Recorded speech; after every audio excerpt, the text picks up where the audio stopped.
আসসালামু আলাইকুম এভরিওয়ান, সবাই কেমন আছেন? আমি আজকের এই ভিডিওটা নিয়ে এসেছি। সম্প্রতি আমি গিয়েছিলাম অস্ট্রেলিয়াতে একটা কনফারেন্স অ্যাটেন্ড করতে। সেই অস্ট্রেলিয়া ভ্রমণ সম্পর্কিত যে আমার এক্সপিরিয়েন্স সেটা নিয়ে। তো এটা আমরা যেহেতু গিয়েছিলাম, আমাদের একটা গ্রুপ ছিল, আমার সাথে ছিলেন বিশিষ্ট গাইনোকোলজিস্টরা। এটা আমি অফিসিয়ালি গিয়েছিলাম। পুরো ট্রিপটা আমার অফিস অর্গানাইজ করেছিল। এটা দেখতে পাচ্ছেন একটা ময়ূরের মতো। এটা বেসিক্যালি হচ্ছে আমরা যেহেতু সিঙ্গাপুর এয়ারলাইন্স চুজ করেছিলাম, তো এটা হচ্ছে আপনার সিঙ্গাপুর এয়ারলাইন্সের transit Singapore airport, Changi airport যেটাকে বলে। ভীষণ সুন্দর। আমি জানি আপনারা অলরেডি দেখেছেন সিঙ্গাপুর এয়ারপোর্টের বিভিন্ন সৌন্দর্য। দেখেন এখানে অটোমেটিক প্রসেসে কথা বলা যায়, আপনি কোথায় আছেন, কোথায় যেতে চাচ্ছেন এই মনিটরের মাধ্যমে কোয়েরি করে জানা যায়। এটা আমার খুবই ভালো লেগেছে এই জিনিসটা, যেটা আসলে মানে যে কোনো কি বলে এটাকে, যাত্রীদের জন্য খুবই হেল্পফুল। এভাবে ট্রেনে করে এক টার্মিনাল থেকে আরেকটা টার্মিনালে যেতে হয়। এই ট্রেন আসছে, আমরা এটাতে উঠবো, আমরা চলে যাব টার্মিনাল 1 থেকে 2-তে। ট্রেনগুলো এত সুইফট আসে একটু পরপর যে আপনি বেশিক্ষণ ওয়েট করতে হয় না, এবং আপনি আসলে কোন ট্রেনে উঠবেন সেটা জানা থাকলে আপনার জন্য খুব একটা সমস্যা হবে না। খুবই সহজেই আপনি আপনার প্ল্যাটফর্মে পৌঁছে যেতে পারবেন। এবং সিঙ্গাপুর এয়ারপোর্টটা আসলে দুবাই এয়ারপোর্টের মতো অত বড় না, এর থেকে একটু ছোট। সো খুব বেশি সমস্যা হয় না, এয়ারপোর্টেই মনে হয় থেকে যাই এত সুন্দর। যাই হোক, আমরা চলে এসেছি পরের ফ্লাইটটা ধরে মেলবোর্নে। ফ্লাইটে খুব একটা ভিডিও আমি করি না, কারণ আমি খুব রেস্ট নিতে পছন্দ করি ফ্লাইটে, এই জন্য ভিডিও করি। এটা আমাদের হোটেলের লবি থেকে তুলেছিলাম। বাইরে দেখা যাচ্ছে একটু মানে প্রথম দিন বৃষ্টি মেঘলা ওয়েদার ছিল মেলবোর্নটা খুব ছিমছাম। আসলে আমাদের ঢাকার সাথে কিছুটা মিল আছে মেলবোর্নের, আমার কাছে মনে হচ্ছে। এই যে পথ নিচে দেখা যাচ্ছে, ওটা ধরে হেঁটে আমরা কনফারেন্সে গিয়েছিলাম। পাশেই ছিল আমাদের কনফারেন্স ভেন্যু। প্রথম দিন সকালবেলায় আমরা আসলে কনফারেন্স তার পরের দিন ছিল, আমরা একদিন আগে গিয়েছিলাম যাতে করে আমরা একটু গ্রেট ওশেনে বেড়াতে যেতে পারি। এটা গ্রেট ওশেন ড্রাইভ বলে আসলে, এটা আমাদের ড্রাইভার। আর কারা সাথে আছে আমি দেখাচ্ছি, সবাই অনেক বড় বড় গাইনোকোলজিস্ট। ওনারা আসলে দেশে সময়ই পান না, ওনাদের সাথে দেশে দেখাই করা যায় না। এই যখন বিদেশে কোথাও আসেন তখন হয়তো ওনাদেরকে যেভাবে আমরা ফ্রেন্ডলি পাই, এভাবে আসলে আর কখনো পসিবল হয় না। ইভেন ওনাদের চেম্বারে গিয়ে অনেকক্ষণ বসে থাকতে হয়। তো আমি প্রতি বছর চেষ্টা করি ওনাদের সাথে এই কনফারেন্সগুলোয় বিভিন্ন জায়গায় অ্যাটেন্ড করতে। এতে করে যেটা হয় যে গাইনোকোলজি, যেহেতু আমি গাইনোকোলজি নিয়ে কাজ করি, গাইনোকোলজির যে বিভিন্ন ট্রিটমেন্ট, নতুন নতুন অপশনস বা নতুন নতুন ওষুধ এই রিলেটেড, সেগুলো কিন্তু আমি জানতে পারি, এবং আমার কোম্পানিকে এসে আমি সেভাবেই সেগুলো নিয়ে হেল্প করার চেষ্টা করি। তো আমরা যাচ্ছিলাম গ্রেট ওশেন রোডে ড্রাইভে। এটা বেসিক্যালি এত সুন্দর, পুরোটা জার্নি আপনার হবে বিচের পাশে, মানে মেরিন ড্রাইভের মতো কিছুটা, আমাদের দেশে যে আপনারা দেখেছেন ওরকম। তো মেলবোর্নের এই জায়গাটা আমার কাছে মনে হচ্ছে কিছুটা সুইজারল্যান্ডের মতো। এই শুধু এই জায়গাটাতেই ভীষণ সুন্দর মনে হচ্ছে, যেন সুইজারল্যান্ডের কোনো একটা ভ্যালিতে আছি আমি, এবং মাঝখান দিয়ে গাড়ি যাচ্ছে। বেসিক্যালি এটা আরও সবুজ ছিল, আমি জানি না আমার ক্যামেরায় কেন এরকম লাগছে। এটা খুবই সবুজ একটা জায়গা ছিল, দুই পাশে পাহাড়ের মধ্যে দিয়ে যাচ্ছি, উঁচু নিচু রাস্তা, আর পাহাড়ের গা দিয়ে বিল্ডিংগুলো, বাড়িগুলো। তো মেলবোর্নে আসলে তো ওভাবে বরফ পড়ে বলে আমার জানা নেই, মেলবোর্নে বরফ পড়ে না। সো বাড়িগুলো যদি সুইজারল্যান্ডের প্যাটার্নে হতো তাহলে আমার কাছে মনে হতো পুরোই সুইজারল্যান্ড, ওই জায়গাটা স্পেশালি। যাই হোক, আমরা একটা বিচে থামলাম, থেমে আমি একটু নেমে হেঁটে নিচ্ছিলাম। আমি আসলে বিচে নামবো বলে ওইভাবে প্রিপারেশন নিয়ে আসিনি বলে আমার জুতাটা আসলে যাচ্ছে না বিচের সাথে। তো এক বিচ থেকে আরেক বিচ এরকম। আমাদের ড্রাইভারটা খুবই ভালো ছিল, ও আসলে চাইনিজ। ও খুব ভালো ছিল, ওকে আমরা যেখানে বলেছি সেখানেই থামিয়েছে।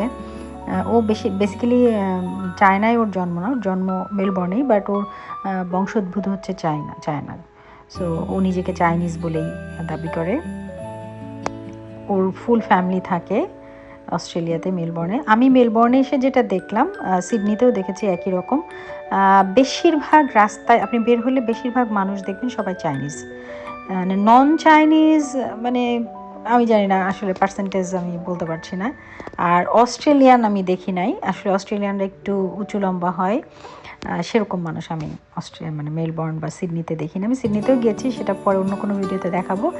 এই জায়গাটা ছিল স্বপ্নের মতো, একেবারে স্বপ্নের মতো, মানে কি বলবো, পানির রং যেরকম দেখছেন একেবারে হুবহু সেরকম। আমি কোনো এখানে ফিল্টার বা কিচ্ছু দেইনি, এডিটও করিনি, অ্যাজ ইট ইজ আমি এটাকে সেট যেভাবে আছে সেভাবেই রেখেছি।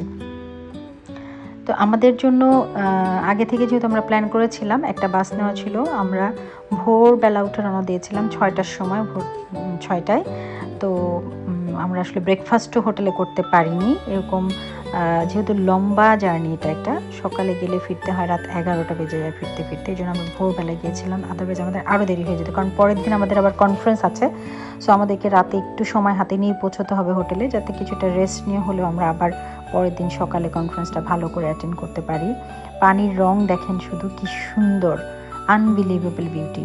এখানে আমরা অলরেডি একটা পয়েন্টে থেমেছি, যেখানেও পেছনে বড় করে লেখা আছে গ্রেট ওশেন রোড। তো এখানে একটু সবাই ছবি তুললো। এই রাস্তাতে আমি কিছু দূর হেঁটেছিলাম একা একা আর কি, কারণ গ্রুপে আসলে সবসময় একসাথেই হাঁটা হয় যে কোনো জায়গায়। এই জায়গাটা আমি একটু একা একা চলে গিয়েছিলাম, এত সুন্দর মনে হচ্ছিল থেকে যাই আমি এখানে। পানির রংটা এত অদ্ভুত, আনবিলিভেবল, মানে আমার মালদ্বীপসের যে পানির রং সেরকম পানির রং মনে হচ্ছিল। আর এই অপরূপ দৃশ্য শেষই হবার নয়, আপনি যদি গ্রেট ওশেন রোডে ট্রিপ নেন তাহলে এই দৃশ্য ধরে ধরেই আপনাকে এগোতে হবে, আপনার চোখ জোড়াতেই থাকবে জোড়াতেই থাকবে, আপনি বোর হবেন না, বোর হবার কোনো সুযোগই নেই, এত সুন্দর এত সুন্দর। রাস্তাটাও পাহাড়ি, কিছু কিছু জায়গায় উঁচু, কিছু কিছু জায়গায় নিচু, কিন্তু সাগর সবসময় আপনাকে ছুঁয়ে যাবে, এবং এত সুন্দর মনোরম কালার পানির যে মনে হবে না আমি ফিরে যাই, মনে হবে সেই যে একটা গান ছিল না, এই পথ যদি না শেষ হয় তবে কেমন হতো তুমি বলো তো। আপনার বাবার এই গানটাই মাথায় ঘুরবে, আমি গ্যারেন্টি দিয়ে বলতে পারি, কারণ আমারও মাথায় এই গানটাই ঘুরছিল, যে সত্যি যদি এই পথ শেষ না হয় তাহলে কেমন হবে। খুবই খারাপ হতো, কারণ দেশে আমার বাচ্চারা, আমার হাজব্যান্ড ছিল, আমার সবাই দেশেই ছিল, আমি একা এসেছিলাম, আমার সাথে আমার পরিবারের কেউই ছিল না। সো এটা খুবই খারাপ হতো পথ যদি শেষ না হতো। ভাগ্যিস পথ শেষ হয়েছিল, এবং আমি খুব এনজয় করেছিলাম এই ট্রিপটাতে। এনজয় করে আবার আমার পরিবারের কাছে সহি সালামতে ফিরে যেতে পেরেছিলাম। সো অসম্ভব সুন্দর এই গ্রেট ওশেন ট্রিপ। তবে এখানে একটা খেয়াল রাখতে হবে, আপনারা যখনই যাবেন সুন্দর একটা কমফোর্টেবল শুজ বা স্লিপার্স পরে যাবেন, যেটা আপনি খুলে বিচে নামতে পারেন, আবার পরে আপনার গাড়িতে বসতে পারেন। সো সারাদিনের ব্যাপার তো, এরকম একটা জুতো আপনাকে নিতে হবে।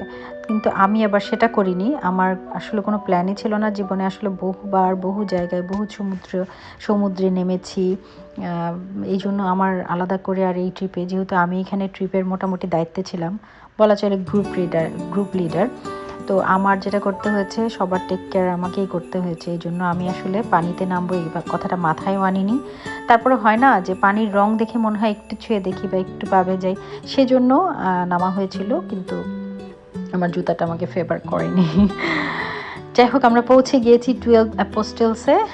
এই যে 12 অ্যাপোস্টেলস বলে এটাকে, এই জায়গাটাতে এরকম খণ্ড খণ্ড আসলে মানে ভেঙে ভেঙে গেছে, মেবি ভূমিকম্পের জন্য হয়েছে, আমার আসলে খুব ভালো জানা নেই এই বিষয়ে। তো এখানে 12টা এরকম খণ্ড আছে, এই জন্য এটাকে বলে 12 অ্যাপোস্টেলস।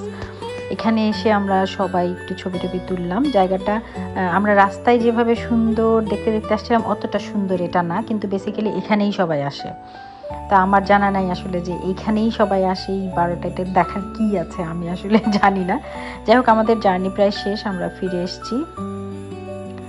এটা বলছি আপনাকে, পরের দিন সকালে আমরা এই পথ ধরে হেঁটে হেঁটে আমাদের কনফারেন্স ভেন্যুতে যাই। এই যে একটা ব্রিজ দেখতে পাচ্ছেন, ব্রিজের ওপারেই আমাদের হোটেল, আর এই পারে কনফারেন্স ভেন্যু। আমি যেখানে দাঁড়িয়ে আছি সেখানেই আমাদের কনফারেন্স ভেন্যুটা, ওই যে ওই গ্লাসের ডোর বিল্ডিংটা, ওটাই হচ্ছে কনফারেন্স ভেন্যু। ওখানে প্রতিদিন আমার সকালে কনফারেন্সে যেতাম, আর হেঁটে হেঁটে আবার হাঁটতে সব দিয়ে 10 মিনিট লাগতো। আমি খুবই এনজয় করতাম আসলে, আস্তে আস্তে হাঁটতাম, দেখে দেখে ঘুরে ঘুরে ছবি তুলে তুলে, সেজন্য 10 মিনিট। আদারওয়াইজ আসলে রাস্তাটা 5 মিনিটের হাঁটা, খুব কাছে, চাইলেই কনফারেন্স থেকে রুমে গিয়ে একটু রেস্ট নিয়ে নামাজ পড়ে বা কিছু একটা খেয়ে বা কাপড়টা একটু বদলে যে কোনো কিছু করে ইজিলি আসা যায়। তো আমার কাছে মনে হচ্ছে যে আমাদের হোটেলের নামটা ছিল ক্রাউন প্লাজা মেলবোর্ন। তো ক্রাউন প্লাজা থেকে এই কনফারেন্স ভেন্যুটা, এখানেই কনফারেন্সগুলো হয়, মেলবোর্নে যে কনফারেন্সগুলো হয় মেজরিটি এখানেই হয়, এটা অনেক বড় কনফারেন্স হল। সো আমার মনে হয় এই হোটেলটা ক্রাউন প্লাজা মেলবোর্নটা খুব ভালো যারা মানে ওয়াকিং ডিস্টেন্সে থাকতে চান। আর মেলবোর্নের এই লেকটা আসলে ওদের পুরো শহরটা জুড়েই একটা লেক, সেটার এটা পার্ট। এই লেকের পাশ দিয়েই আপনার অনেক রকম অ্যাক্টিভিটি সাজানো আছে, আপনি চাইলে এখান থেকে বোটিং করতে পারবেন, অনেক কিছুই করা যায়। তো আমি কিছুই করিনি, আমার কাছে কনফারেন্সটাই মেইন ছিল, কারণ ঘোরাফেরা যা করার আগের দিন করে নিয়েছি, আমি কনফারেন্স কমপ্লিটলি অ্যাটেন্ড করব। সো এটা হচ্ছে আমার কনফারেন্স। সবাই ভালো থাকবেন, আল্লাহ হাফেজ।